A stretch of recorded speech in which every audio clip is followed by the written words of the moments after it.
Nakuna ng CCTV, isang batang babae ang sinusundan ng lalaki.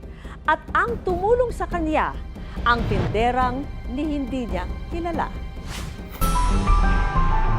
Panuuring maigi ang video na ito kung saan isa di umunong tangkang pangunguha ng bata ang nakuhanan ng CCTV.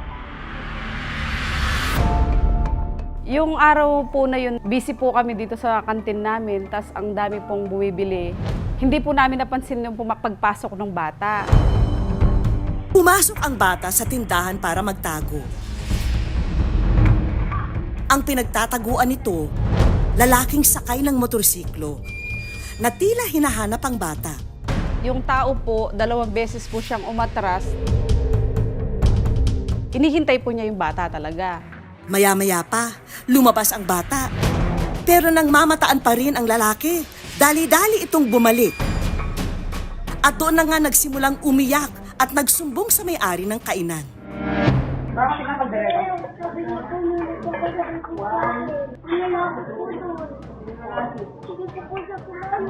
Saan ka ba nakatira? Doon po sa tao-tahan.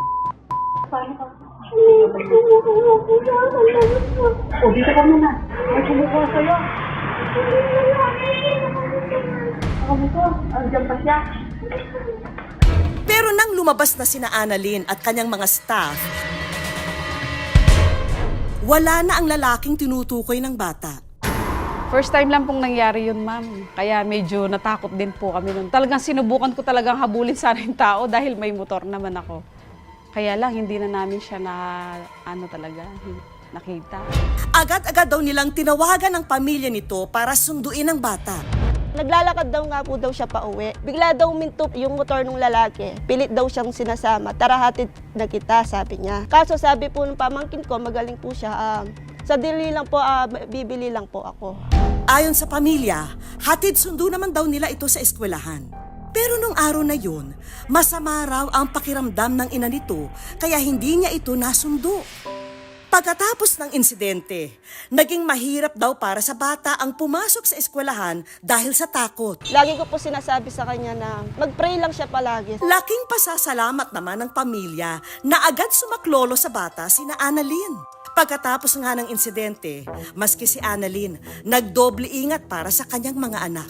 Mas lagi po naming tinatawagan yung mga kasama namin kung naihatid na ba or nasundo na yung mga anak po namin. Agad din namang rumisponde ang barangay sa insidente. Ang barangay naman ay nagkandak ng sarili niyang investigasyon upang matukoy kung sino man yung tao na ito. Mahirap lang po dito ay hindi makita po ang kanyang plate number.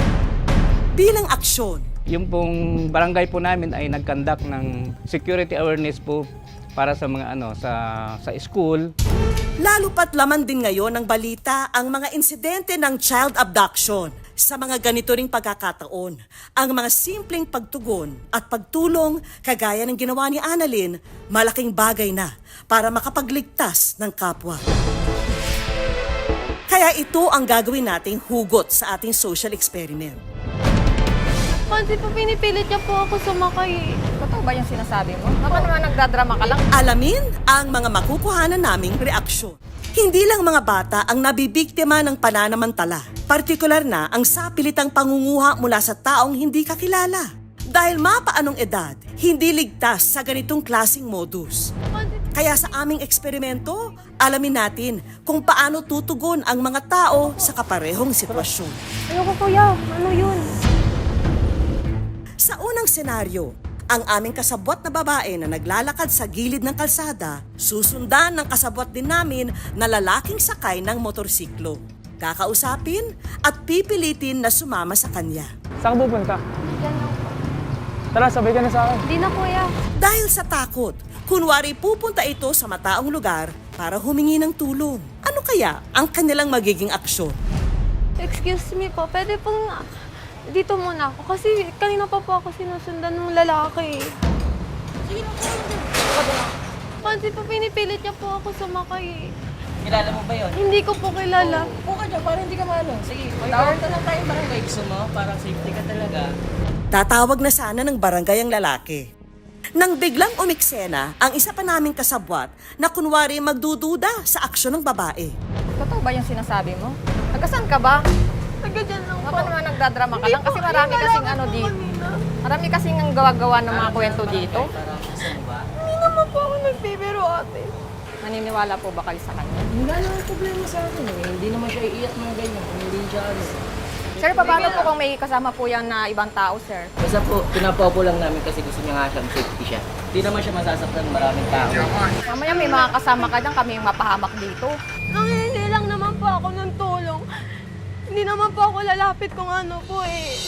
Dahil tumindi na ang pagtatalo, isang lalaki ang nangialam na sa sitwasyon. Gusto mo ba nang magpatawag kami ng barangay para tumulong kayo? Okay lang po. Dahil sa paninindigan ni Kuya na tumulong, Tawag ka na ng barangay, te. Papunta ang barangay dito. good news! I-reveal na ito sa kanila. Kami po ay gumagawa po ng social experiment, sir. Thank you po, sir, sa pagtulong po sa kanya. Wala namang mawawala sa akin eh. Ang akin, purpose ko lang, matulungan siya. Hindi naman siya lalapit sa akin ng hindi siya nakakailangan talaga ng tulong eh. Pag nakita nyo na may gustong lumapit sa'yo nangangailangan ng tulong, wala naman masama tumulong. Lalo pag babae, mag-ingat talaga kasi hindi na rin safe talaga minsan. Sa ikalawa namang pagkakataon, ang ating kasabwat sa toda ng tricycle naman lumapit.